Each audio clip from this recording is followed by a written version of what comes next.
Versus elephant. अभी देखो कुत्ते को हाथी क्या करता है।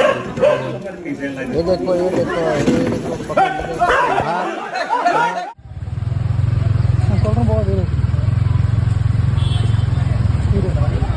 நோ யாரும் வருதுண்ணா வாண்ணா. நோ போனா இப்படி டக்கு போனா. போடா பொறுங்க போடா வெளியே வந்துட்டோம். போடா ஏய் போங்கடா.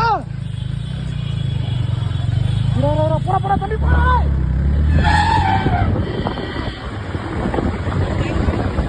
நீ முழுக்க